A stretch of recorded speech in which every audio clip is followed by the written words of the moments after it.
Can you get your hand off me? Can you get your hand off me? You get your hand off me. Get your hand off me, man. Get your hand off. Get your hand off me. Get your hand off me. Welcome back to my channel. The channel that pulls back the curtain on misconduct and holds public officials to the standards they're sworn to uphold. Today's footage comes from Coley Burks. Their link is in the description. So, definitely check out their full video and give them your support. What we're about to see is a disturbing encounter where officers completely lose control of their composure. Instead of acting with restraint and professionalism, they get physical, manhandling an auditor without justification. No respect. No patience, just aggression. It's an eye-opening reminder of how some officers behave when they assume the cameras are off. Stick around, hit like, and subscribe. And let's break this down step by step. Yeah, good, thank you. Yeah, it's a restricted area, mate. Can I help you? I'm just making a video. It's a police station, blood. You're going to have to come out onto the path. Why? There's an implied right of access through here, though. Right from the beginning, one officer orders the auditor to leave the premises, claiming they aren't allowed to be there. But here's the problem. When gates are left open, the law recognizes what's called implied right of access. That means, unless there are clear signs or restrictions posted, the public is permitted to walk in areas such as car parks or approach buildings for legitimate purposes. Simply saying you can't be here doesn't make it true. This demand sets the tone for the entire confrontation. Mate, it's a police station. Are you smoking? Yeah, I'm smoking, mate. This is a police station. I'm aware of that. You're not allowed around here. I'm going to escort you out into the road. You can film from out there. Oh, don't touch me, don't touch me. I'm going to touch you, mate. No, get your hand off me. Wait. Let's have a chat first. No. Don't touch me again, by the way. No, I'm not going to turn no camera off. Touch you now. No, you certainly won't. You're not going to touch me. Next, the situation escalates when the officer threatens to physically put hands on the auditor. Under common law, police can only use force if it's necessary and lawful, like preventing a crime, making a lawful arrest, or protecting public safety. None of those conditions are met here. Instead, what we see is an officer stepping far outside those boundaries. It's a textbook example of intimidation, not enforcement. And you're not allowed within here, mate. But there's nothing stopping me from coming here. I understand this. No, mate, listen, just wait. No, you wait. No, you wait. You just come up to me and touch my hand and just touch me. If you don't leave now, I'm allowed to smoke, mate. Yeah. Okay? Just like you are. You're not going to touch me again, though, are you? You're not going to touch me again, though, are you? You're going to walk away? Potentially. Well, then we can leave together. Come on. But why is there... You're not allowed around here. This is your last warning, okay? I've given you fair warning. Then comes the so-called final warning. The officer repeats the threat without actually explaining what law is being broken. That matters because refusing to leave private land is typically a civil trespass issue, not a criminal offense. Trespass only crosses into criminal territory under very specific circumstances like aggravated trespass under Section 68 of the Criminal Justice and Public Order Act 1994. Without that, this is nothing more than a scare tactic dressed up. As authority... Right, this is a police station. You are now a security risk. Why am I a security risk? Then you should close this gate then. Why is this gate open then? You need to leave. There's nothing stopping. No, don't touch me. Don't touch me. Don't touch me. You need to leave now. Don't touch me. What are you going to do? I'm going to escort you out. No, you're not. You need to leave here now, mate. No, I'm not. I'm not leaving anywhere, mate. Don't touch me. Don't just come and touch me. You need to leave here now. Man. That's not how you do it. Speak nicely. We can have a conversation and maybe you'll leave. I've told you. Yeah, and this is a restricted area. I'm trying to explain something to you. I've told you. Under the Criminal Justice Act, this becomes a public place. Mate, can you send a couple of lads down here? We got someone filming in the yard refusing to leave. Thank you. You identify yourself, please. I already have. You just flipped the little thing. I didn't see it. What's your name? I've shown you my ID. What's your name? I need to make a complaint. All right, PC Davis. Make a complaint. Oh yeah, can you? Yeah, we need to get this lad out of here. He's filming in a restricted area. Oh right, okay. You can't film me, mate. I can film here. No, you can't. I have an implied right of access to be here. You don't have an implied right of access to be here. I absolutely do. It's also worth remembering that public buildings, including police stations, are funded by taxpayers. With that comes an implied right of access for everyday purposes, reporting a crime, making an inquiry, or seeking assistance. If officials want to restrict that right, they have a duty to make it clear with signage or barriers. Simply telling someone to go away isn't enough. Access can only be denied if it's formally revoked, and properly communicated. Because this gate is open. What stopped me from walking? Have I jumped? Is there any signs? Is there any signs? And say, can I help you? And you shouldn't be here, okay?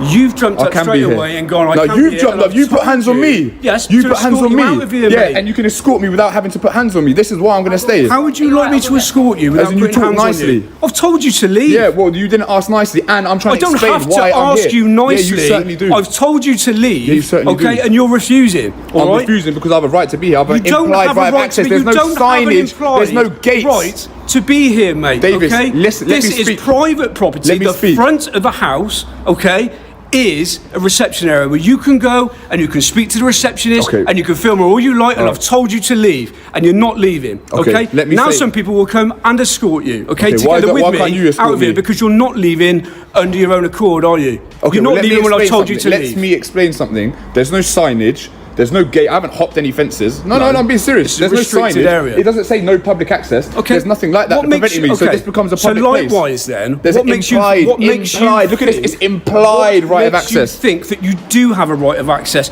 to come into a police station car park? You should better come into a police station car park. Okay. Why can't I be here? What can I possibly do here? Because it's a security. What could I? Do you think that I'm a risk right now? Yes, I do, mate. I don't know who you are. You stood here filming, I've asked you to leave. Am I being hostile? And you become You're the one that's being hostile. I should be scared of you. You're a security risk.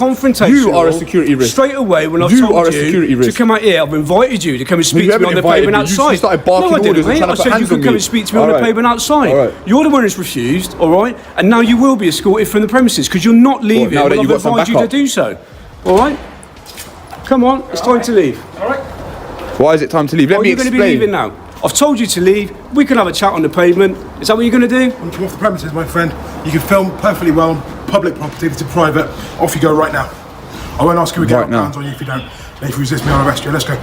Why will you arrest me? Do I not have an implied right of access to be here? No, you don't. Look at all these people. Look, under duress. Yeah, now you want to shout now. Now you want to shout. Under duress. Let's go. Well, don't touch me. Don't touch me. I'm leaving. No, you don't touch me. Get your hand off me. Get your hand off me. No, I won't. Can you get your hand off me? Can you get your hand off me?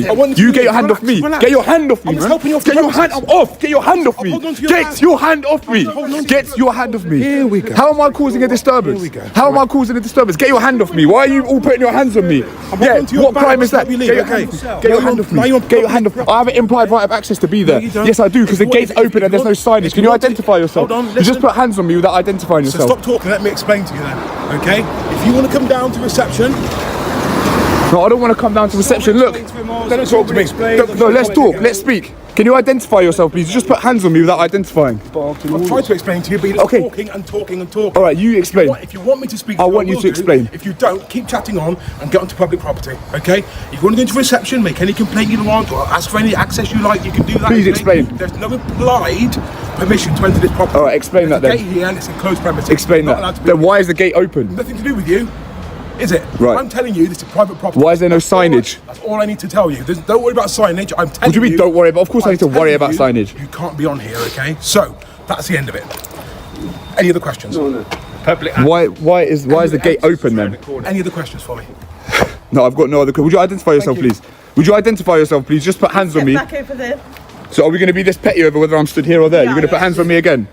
You're going to put hands on me again over this, are you? Just do it. Why? Why do I need to just take orders? Look, I can be here. There's no signage stopping me being here. There's no signage. Yes, there does need to be signage. There needs to be a gate. There's no signage on my house to say that you're not allowed in it. At one point, the officer tries to compare a police station to a private home, a claim that doesn't hold up.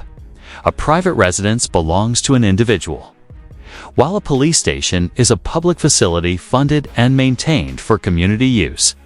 That's a huge difference. Unless restrictions are clearly posted, the public has every right to approach the building. Pretending otherwise is misleading and erodes trust. You know full well that it's private property. Yes, but your house isn't paid for by taxpayers, is it? My tax pays for this. Of course, absolutely matters. You have an occupational... front of the property. You talk, then I'll talk, yeah? You have an occupational lease that you're renting this off, yeah? So, and you're doing a service for the public, so the public have got a right to access this place. I understand you may not want people to go through there, in which case you should secure it. Why are you laughing? I'm just trying to make a point. Need to secure it. Would you mind identifying yourself, please, before I take any advice from you? Yeah, my name is Sergeant Kirsty Iliff. Right. Can you please step back over? Are we going to be this petty over this? Yeah. Is this just for you to exercise jurisdiction? Right, if I walk away from here now, are you going to remain on public land? I don't know. Okay. Public land. My colleagues and I are going to leave. If you come back onto private property, you will be arrested, all right? Arrested for what? You'll be arrested. That's not... Arrested for what? I'm telling you. Threatening someone with arrest for a simple case of trespass is, quite frankly, absolutely ridiculous. Let's be clear about the law here. Trespass in itself is not usually a criminal matter. It's a civil one. Unless the person's presence on the property is causing harassment, alarm, or distress, or unless it rises to the level of aggravated trespass. There is no legal justification for treating it as an arrestable offense. So when officers throw around the threat of arrest in situations that don't meet that threshold, what they're really doing is overstepping their authority and relying on intimidation rather than lawful grounds. And there you have it, yet another example of officers at a public police station acting in a way that feels more aggressive than professional. Instead of handling the situation calmly and according to the law, they resort to making unlawful demands and disregarding the very rights they're supposed to respect. It's moments like these that really shine a light on the gap between what the law says and how some officers choose to enforce it. The lack of professionalism here is glaring. Think about it, this isn't some high-stress emergency. It's not a dangerous confrontation. It's simply a member of the public with a camera. If the presence of that camera alone is enough to rattle officers into making threats they can't legally back up, what does that tell us? It suggests that, for some, transparency is still seen as a threat rather than a safeguard. That's a serious problem, because in a free society, accountability isn't optional, it's essential. Behavior like this doesn't just affect the person on the receiving end of the threat. It chips away at public confidence as a whole. Every time an officer acts outside their powers, it reinforces the idea that police see themselves as above the law rather than bound by it. And once that trust is damaged, it's incredibly difficult to rebuild. People begin to question whether the rights they're guaranteed on paper actually mean anything in practice. This is why accountability matters. Police officers are public servants, not rulers, and they're expected to uphold the law with fairness and integrity. If they can't handle being filmed without losing their composure, it raises an uncomfortable but important question. What happens in situations where the public isn't watching? If a camera alone provokes hostility, we can only imagine how much worse unchecked behavior might become when there's no record of it. As always, I want to hear your thoughts on this. Do you think the officers were genuinely misinformed about the law, or were they deliberately trying to mislead? Drop your perspective in the comments below. If you found this breakdown useful, don't forget to leave a like. Subscribe for more reviews like this, and share the video to spread awareness. Thanks for tuning in, and I'll catch all of you in the next one. Peace.